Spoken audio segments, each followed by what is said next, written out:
गोस्वामी जी लिख रहे हैं, यही बात गीता में लिखी है, मूकम करोति वाचालम। इसकी हिंदी व्याख्या गोस्वामी जी ने की, मूकम करोति वाचालम पंगुम लंघयते गिरिम यत्कृपातमहं वंदे परमानंदम माधवम।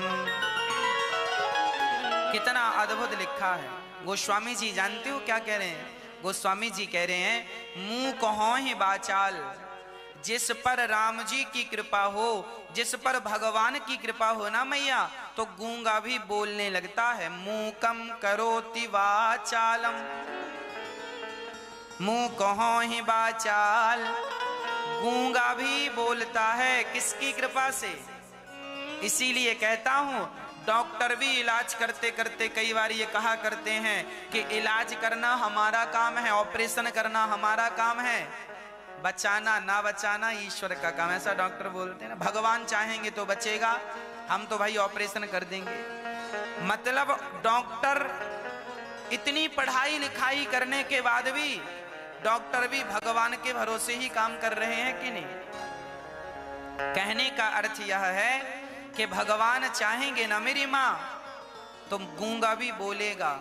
इसीलिए आप सबसे ज्यादा विश्वास केवल भगवान पे किया करो, अपने राम पर विश्वास किया करो, अपने श्याम सुंदर पर विश्वास किया करो। हमारे सीताराम जो हैं, हमारे राम जी सब कुछ करने की ताकत रखते हैं। गूंगा भी बोल सकता है और पंगु चढ़हि गिरिवर गहन, लंगड़ा भी पहाड़ लांग जाता है। लंगड़ा भी, ये जो बात लिखी है ना, ये मुझ में पूरी घटित हो रही है। आपको हमने पहले कहा था कि हम मूकम करोति वाचालम, सच कहूं तो मैं गूंगा ही हूं, मैं निरक्षर हूं, गूंगा, एक अक्षर भी पढ़ना नहीं आता हमसे, हम गूंगे ही हैं, हमसे कुछ नहीं आता, पर बोल रहे हैं तो ये भगवत कृपा से ही बोल रहे हैं। ये हमारी अपनी शक्ति नहीं है, ये हमारी अपनी बुद्धि नहीं है। तो गूंगा भी बोलता है भगवान की कृपा से।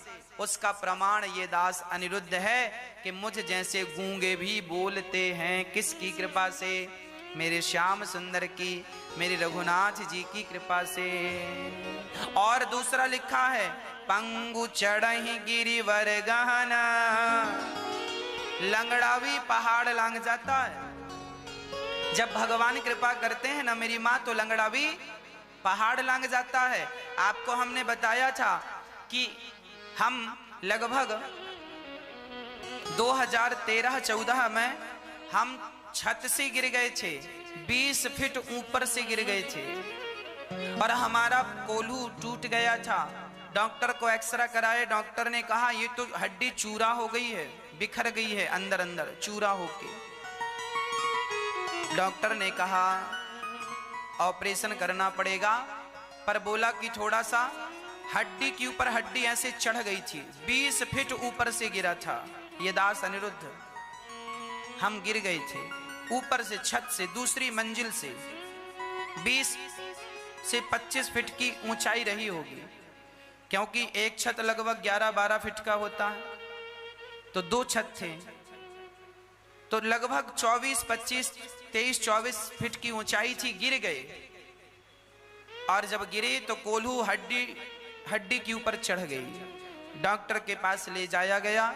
डॉक्टर ने कह दिया कि ऑपरेशन करना पड़ सकता है और उसके बाद भी ठीक हो जाए, कोई गारंटी नहीं। डॉक्टरों ने कहा ये आदमी हमको कहा कि अब ये जीवन भर लंगड़ाता हुआ चलेगा, क्योंकि अब हड्डी जुड़ेगी तो थोड़ी बहुत छोटी बड़ी हो जाएगी।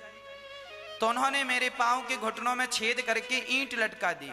हड्डी टूटने वाले को ना ईंट लटका देते हैं, तो 4 ईंट लटकी रही, फिर 3 ईंट, फिर 2 ईंट। 2 महीने तक ईंट लटकी रही, मैं बिस्तर में पड़ा रहा। मैं उतने ऊपर से गिरा पर मरा नहीं। मुझे आज पता चला कि भगवान ने मुझे बचाया क्यों। शायद मेरे द्वारा अन्य क्षेत्र बंटवाना था बिहारी जी को, वृद्ध माओं की सेवा करवानी थी भगवान को, इसीलिए शायद बिहारी जी ने मुझे बचा लिया, नहीं तो तब प्राण निकल गए होते, मर गया होता तो अब तक तो सब भूल गए होते कि कोई मुझ नाम का व्यक्ति था। हाँ प्रिय भक्तों, डॉक्टरों ने कहा कि ये आदमी चलेगा तो लंगड़ाता हुआ, मैं वैसाखी लेके भी चला। और आपको तो ताज्जुब की बात बताऊं, जब मैं हॉस्पिटल से घर आया 3-4 महीने बाद घर आया तो बैसाखी लेके मैं चल रहा था। 2 बैसाखी थी, दोनों बैसाखी के भरोसे मैं बहुत धीरे धीरे चल पा रहा था। तभी हमारे गांव के हमारे एक चाचा जी हम कहा करते हैं उनको चाचा, उन्होंने कहा हमसे चलो चित्रकूट चलें, यूं ही कह दिया हमसे चित्रकूट चलें। उस समय हम सुबह सुबह हमारे घर के पास मंदिर था तो हम रोज मंदिर जाके बैठा करते थे। मंदिर लगभग 100 मीटर की दूरी पे था, 150 मीटर की दूरी, सामने था मंदिर, पर वहां तक चलने में उस समय टाइम लगा। मैं जाकर बैठा तो हमारे चाचा जी, गांव के चाचा जी थे, वो आकर बोले चलें चित्रकूट। हमने कहा चलो। उस समय हमने एक गमछा लपेट रखा था और एक पतला सा गमछा ओढ़ रखा था, केवल शरीर में 2 कपड़े थे, एक ओढ़ने का और एक लपेटने का, और बैसाखी लिए थे क्योंकि बीमार आदमी ज्यादा कपड़ा पहनता नहीं है। चाचा ने कहा चित्रकूट चलें। उसी क्षण अभी दवाइयां गोली सब चालू था, चाचा जी ने कहा चलो चित्रकूट। हमने तुरंत सहर्ष स्वीकार किया और पैदल निकल पड़े। पैदल पास में स्टेशन थी, वहां गए और जाने के बाद संयोग से ट्रेन मिल गई। उसी हाल में राम जी बैसाखी लेकर खड़े हैं और खड़े खड़े हम वहां से चित्रकूट पहुंच गए। और चित्रकूट पहुंचकर चलना नहीं आता था, मुझे वो दृश्य याद आ रहा है। और हमने चित्रकूट पहुंच करके कामतानाथ भगवान की पूरी परिक्रमा वैसाखी लेकर के लगाई। शायद राम जी की दृष्टि पड़ गई कि ये बालक वैसाखी लेके परिक्रमा लगा रहा है। तो ये देखो यहाँ लिखा है पंगु चढ़े गिरिवर गहना, लंगड़ा भी पहाड़ लांग जाता है कब, जब भगवान की कृपा होती है तब। इसीलिए उसके बाद देखो ना तो मुझे ऑपरेशन करना पड़ा, ना तो मैं लंगड़ा हुआ। बिहारी जी की कृपा से हड्डी सही सलामत जुड़ गई। ना जाने क्या हुआ, डॉक्टर ने जब आखिरी एक्सरा किया तो ताज्जुब खाया कि ये कैसे हो गया। आपके सामने बैठा हूं, दौड़ भी लेता हूं, कबड्डी भी खेल लेता हूं और आपके सामने बैठा हूं। लंगड़ा भी पहाड़ लांग जाता है, ये सबूत मुझे किसी को देने की जरूरत नहीं है, मैं खुद सबूत हूं, मैं खुद सबूत हूं। भगवान की कृपा होती है ना मेरी मां, तो लंगड़ा भी पहाड़ लांग जाता है। और वो लंगड़ा कोई और नहीं, मैं खुद वो लंगड़ा हूं। मेरे जीवन में ये सारी जो ग्रंथों में लिखी हैं बातें, वो जीवन में घटनाएं घट चुकी हैं। और उन घटनाओं को घटने के बाद भी ये दास भगवान के चरणों को कभी छोड़ा नहीं। तो आज बिहारी जी ने आपके मध्य बिठा रखा है, आपके चरणों की धूल मुझे मिल जाती है, यही मेरा सौभाग्य है।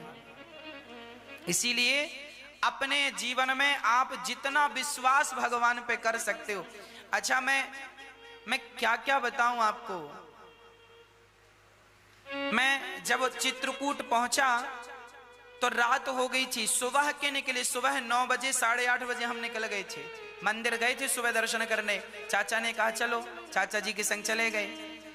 तो हम दोनों रास्ते भर कुछ खाए नहीं, ना उन्होंने कुछ खाया ना हमने, और हम चित्रकूट गए। और वहां कोई पता नहीं, पहली बार जिंदगी में हम चित्रकूट गए थे, उस वह भी लंगड़ा थे तब। डॉक्टर ने बोला था आराम करना, गोली दवाई समय से खाना, सारी गोली दवाई घर छोड़ के गए। घर में तो हल्ला हो गया कि कहाँ भाग गए, कहाँ चले गए, ढोड़ाई चालू हो गई, सब ढूंढने लगे, पिताजी ढूंढने लगे कहाँ चला गया, कहाँ चला गया, सब जगह हल्ला हो गया, बच्चा भाग गया। अब चित्रकूट हम पहुंचे, वहां एक आश्रम में रात रुकना था ना, तो एक संतों के आश्रम में चले गए। और संयोग देखना, हम लोग रात को तब पहुंचे जब सब लोगों ने भोजन कर लिया था। हम लोग रात को आश्रम में तब पहुंचे जब सब लोगों ने भोजन कर लिया, और सच्ची कहूं बड़ी कस के भूख लगी थी। लंगड़ा शरीर, बीमार शरीर, खाया कुछ नहीं। एक जगह केवल चित्रकूट स्टेशन में उतर के पानी पिया था स्टेशन में बस। सुबह का चला, शाम को पानी बस पिया। दास अनिरुद्ध की घटना है ये। कुछ नहीं खाया। चित्रकूट ऐसे समय में पहुंचा, सबने भोजन करके अपनी थालियां धुल रहे थे और हम लोग पहुंचे। हम लोगों ने किसी से कहा नहीं, हमने ये नहीं कहा कि हमें बड़ी भूख लगी है। हम लोग वहां आंगन में अपना जो एक दुपट्टा ओढ़ रखा था ना, उसे हमने बिछाया और बिछाकर हम उसी पर लेट गए। बैसाखी किनारे रखी और लेट गए। किसी से मांगा नहीं कि भोजन चाहिए, भूख लगी है। पर कहते हैं ना कि भगवान मन को जानते हैं। तभी वहां पर अचानक एक महात्मा जी आ गए और महात्मा जी ने देखा। उन्होंने कहा, क्यों, सुबह से कुछ पाया कि नहीं? तो चाचा जी ने कह दिया, कुछ नहीं पाया। अच्छा ठहरो, अभी लाते हैं।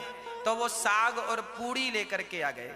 तो वहीं पत्तल में बैठे बैठे हम लोगों ने साग और पूड़ी खाई और खा के सो गए। सवेरे उठे, नहाया और नहा के सीधे कामतानाथ जी की परिक्रमा लगाई। और परिक्रमा लगाकर बैठे ही थे कि पिताजी ढूंढते ढूंढते आ गए और ले आके घर रख दिया। कहने का अर्थ यह है, हम कथा में आपको एक बात और सुनाते हैं कि अजगर करे न चाकरी, पंछी करे न काम, दास मलूका कह गए सबके दाता राम। भगवान तुम्हें भूखा घुमा सकता है पर भूखा सुला नहीं सकता। इस बात का सबूत हूं मैं, इस बात का प्रमाण हूं मैं जो बातें कहता हूं वो केवल कहता नहीं हूं, उन चीजों को हमने अनुभव किया है, वो चीजें जिंदगी में गुजरी हैं। वो विश्वास यदि आपका है तो वो भगवान आपके साथ हैं। हाँ, भगवान में इतना प्यार कीजिए, भगवान में इतना विश्वास कीजिए कि जरूरत से ज्यादा हम किसी पर विश्वास ना करें, किसी पे विश्वास ना करें भगवान के अतिरिक्त। मेरे संग मेरे कन्हैया हैं, बात खत्म। मेरे संग मेरे रघुनाथ जी हैं, बस।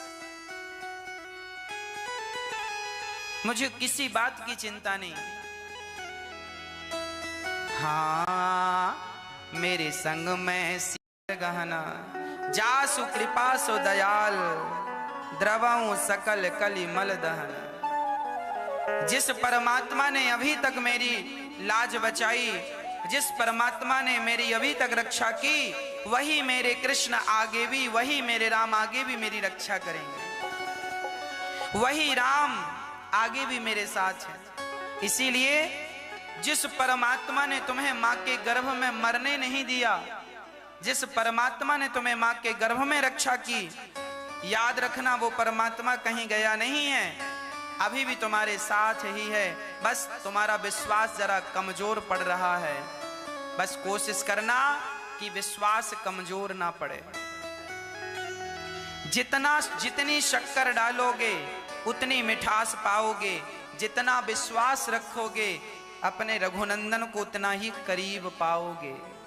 इसीलिए विश्वास ही वो शक्कर है, जितना घोलोगे उतनी मिठास बढ़ेगी, उतना आनंद बढ़ेगा। ये दास अनिरुद्ध तो कब का मर गया होता, पर जिंदा है तो बिहारी जी ने इस उद्देश्य के लिए, इस हाथ से, इन हाथों से माताओं की सेवा करवानी थी भगवान को, तो देखो बिहारी जी ने खड़ा कर दिया। इस शरीर से अन्य क्षेत्र की सेवा करवानी थी बिहारी जी को, तो खड़ा कर दिया। इस शरीर से 1 करोड़ वृक्ष लगवाने थे बिहारी जी को, तो खड़ा कर दिया। इस शरीर से ये सेवाएं जो चल रही हैं, इन सेवाओं को कराना था, इसीलिए हमने 1 करोड़ वृक्ष लगाने का संकल्प लिया। अन्य क्षेत्र निरंतर चल रहा है, माँओं की सेवा हो रही है। हमारे जीवन का यही उद्देश्य है। हमारे जीवन का कोई दूसरा उद्देश्य नहीं है, केवल सेवा ही हमारा उद्देश्य है। एक ही संकल्प एक ही नारा, सेवा ही है धर्म हमारा। ये शरीर जब तक है केवल सेवा के लिए है।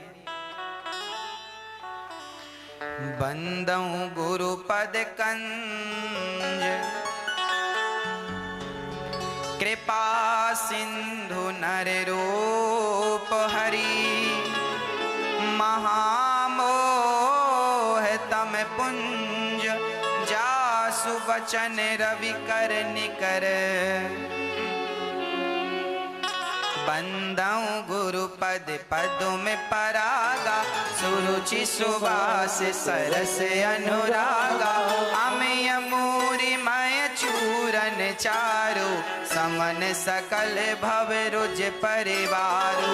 सुकृत सांभु तन विमल विभूति, मंजुल मंगल मोद प्रसूति। जन मन मंजु मुकुर मल धरणी, तिलक गण गण बस करनी। श्री गुरु पद नख मणि गण ज्योति, सुमिरत देव्य दृष्टि होती। दलन मोह तम सो सप्रकाशु, बड़े भाग्य उर आवै जासु।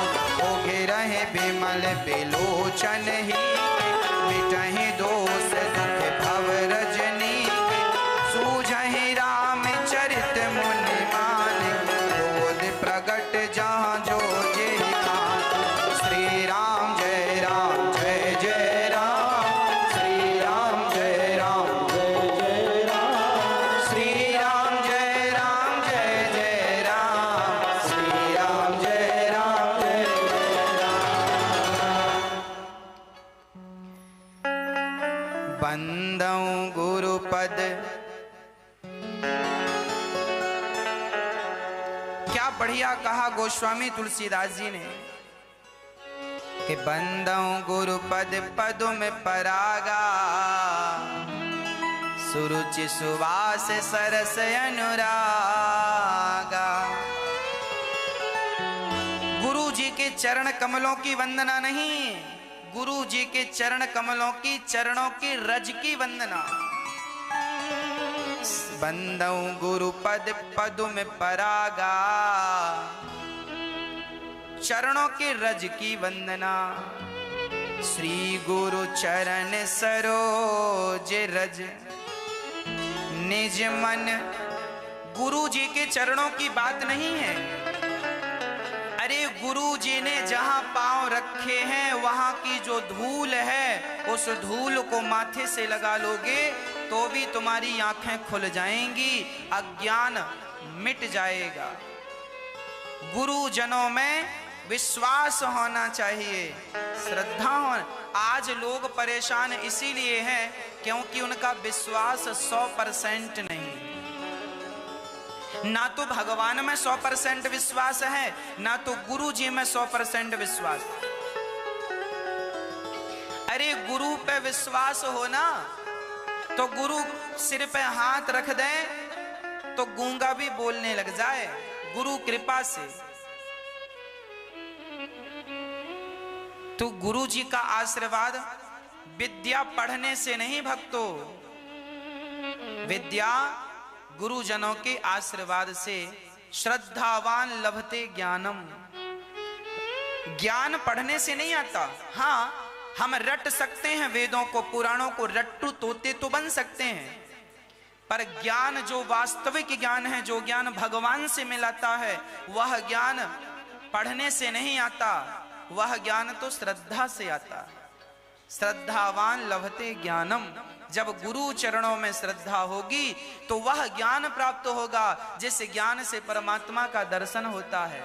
और यदि श्रद्धा नहीं है तो आपको वह ज्ञान होगा जिस ज्ञान से तुम पेट भर सकते हो। ज्ञान भी तो दो प्रकार का है। एक वो ज्ञान है जिससे पैसा कमाया जाता है और उस ज्ञान के बल पर पैसा कमा के धन दौलत पद प्रतिष्ठा और अहंकार और सुरा और सुंदरी ये सब मिल जाता है। पर एक ज्ञान वो होता है जिस ज्ञान से ये सब कुछ नहीं, जिस ज्ञान से केवल कण कण में तुम्हें भगवत दर्शन होने लग जाएगा। वह ज्ञान गुरु कृपा से मिलता है। हाँ, ऐसे गुरुजनों के चरणों के रज की वंदना है, गुरु जी के चरण कमलों की वंदना है। गुरु जी के चरणों का अंजन बना के आंखों में सुरमा बना के लगाने की बात, गुरु जी के चरणों में इतना प्रेम हो, ये कह रहे हैं। बंदऊ प्रथम महीसुर चरना, मोह जनित संशय सब हरना।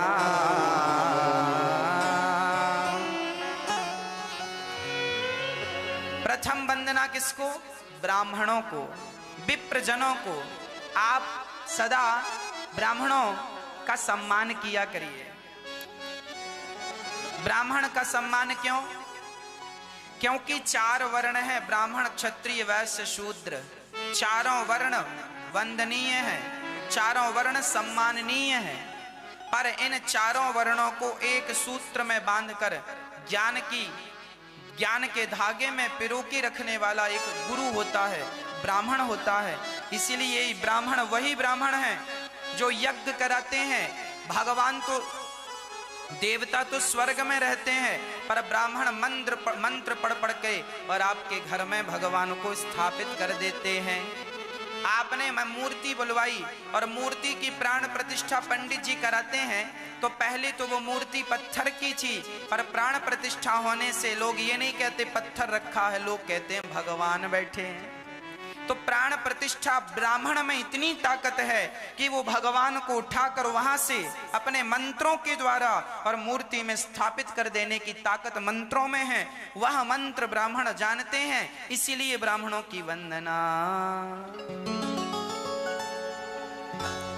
हाँ, ते मंत्रा ब्राह्मणाधीना। हाँ, तो ब्राह्मणों के अधीन ये मंत्र हैं, इसीलिए ऐसे विप्रजनों को प्रणाम। वाल्मीक नारद घट जोनी, निज निज मुखानी कहीं निज होनी। बिनु सत्संग विवेक न होई, राम कृपा बिनु सुलभ न सोई।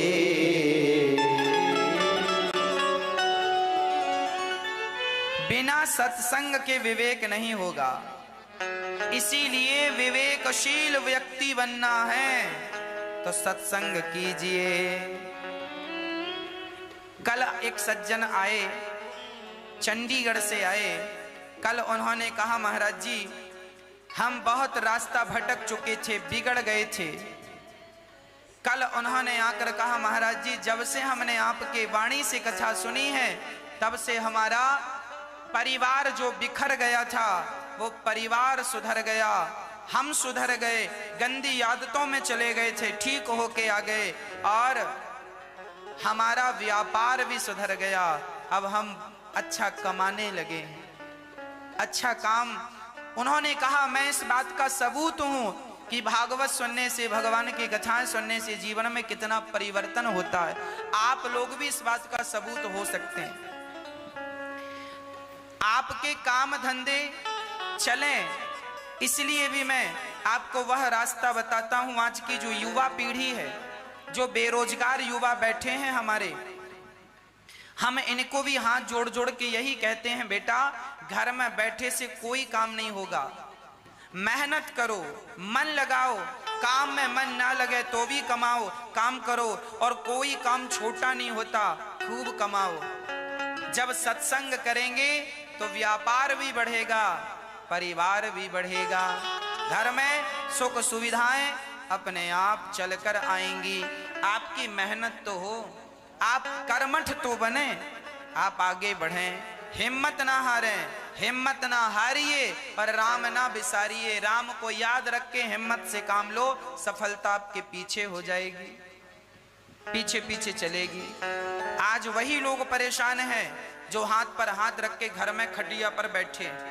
चलूं मेहनत करो, अच्छा सोचो, अपने आप को कामयाब बनाने के लिए अपना सिर का पसीना पांव तक ले जाओ। कैसे नहीं कामयाबी मिलेगी, कैसे नहीं मिलेगी। कोशिश करते रहो, सफलताएं निश्चित होंगी। एक बार मैं हार जाऊं, फिर कोशिश करूं, कल फिर मेरे लिए अवसर है, मैं कल फिर प्रयास करूं। आज के दिन ने मुझे सफलता नहीं दी, कल सफलता का अवसर है, परसों सफलता का अवसर है। कोशिश करते रहिए, भगवान पर विश्वास रखिए। आपकी विश्वास और आपकी मेहनत को जमाना देखे ना देखे, आपके विश्वास और आपकी मेहनत को जिस दिन कन्हैया देख लिया ना, उस दिन दुनिया का सबसे सफल व्यक्ति बना करके आपको बिठा देगा। करते रहिए प्रयास। हाँ, सठ सुधरहि सत्संगति पाई, पारस परस उधात सुहाई। दुष्ट व्यक्ति सठ सुधरहि सत्संगति पाई। दुष्ट व्यक्ति भी सत्संग पाकर वैसे ही सुधर जाता है जैसे लोहा पारस मणि का स्पर्श करते ही लोहा सोना बन जाता है। 60 लोग सुधर जाते हैं सत्संग पाकर। बेडम्बना बेचारे खलों की है। खल, गोस्वामी जी ने खलों को भी प्रणाम किया। ये खल कौन है? जिनके दो ही काम हैं, खा से खाना, ला से लड़ना। खाएं और लड़ें, खल। इसमें एक बात और है, जिनका खाएं उन्हीं से लड़ें, खल है ना। माँ बाप का खाते हैं बच्चे और माँ बाप से ही लड़ते हैं। हा? तुमने क्या दिया, तो खाएं और लड़ें, वो खल। जिनका खाएं उन्हीं से लड़ें, वो खल। इनको भी गोस्वामी जी ने 2 बार प्रणाम किया, खलों को। तुलसीदास जी बोले अच्छे आदमी को तो एक बार में ही समझा दिया जा सकता, पर दुष्ट आदमी को 2 बार समझाना पड़ता। इसलिए खलों की वंदना बार बार। तुम ठीक से रहना। बहुरी बंदी खलगन सती भाए, जे बिनु काज दाहिने उपाए।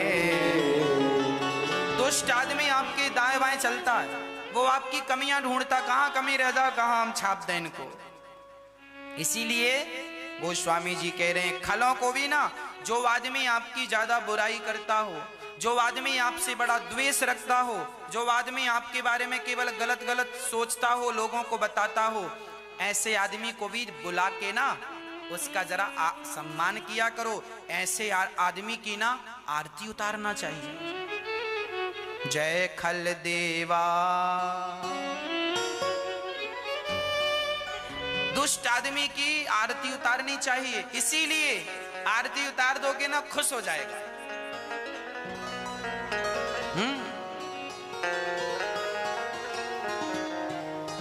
ये प्रसन्न हो जाएंगे। इसीलिए दुष्ट आदमी की वंदना गोस्वामी जी ने की। ये समझदारी है, ये कूटनीति है। जो व्यक्ति आगे बढ़ता होगा ना, उसको कुछ लोग परेशान करने वाले होते हैं। इसीलिए उस आदमी को चाहिए कि उन लोगों को बुलाए और बढ़िया रबड़ी खवाए और 1100 का लिफाफा दे दे, है ना। चुप हो जाएंगे, कभी नहीं बोलेंगे। जब भी बोलेंगे फिर आपके लिए अच्छा बोलेंगे। हाँ जी, इसीलिए गोस्वामी जी प्रणाम कर रहे हैं। बहुरी बंदी, इनको बहुत ज्यादा प्रणाम करने की जरूरत है।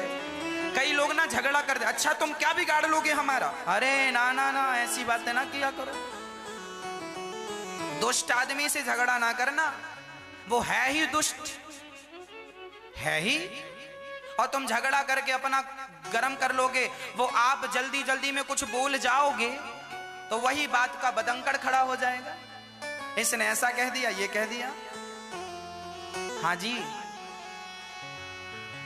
जैसे हम कथा सुनाते हैं ना, हम सारी बातें अच्छी बोलते हैं, पर कभी ना चाह कर धोखे से कोई एक बात गलत निकल जाए, मुंह से जबान ही फिसल जाए, कोई का कोई शब्द निकल जाए, तो कुछ लोग बैठे ही हैं कि ये कब जबान फिसलाएं और कब हम पकड़ें और कब उसको वायरल कर दें कि देखो अनिरुद्धाचार्य जी ने ऐसे कहा। इसीलिए आपको सावधान हमेशा रहना पड़ता है, हर वक्त सावधान रहने की जरूरत है। इसीलिए आपको जड़ चेतन गुण दोषमय विश्व कीन्ह करता।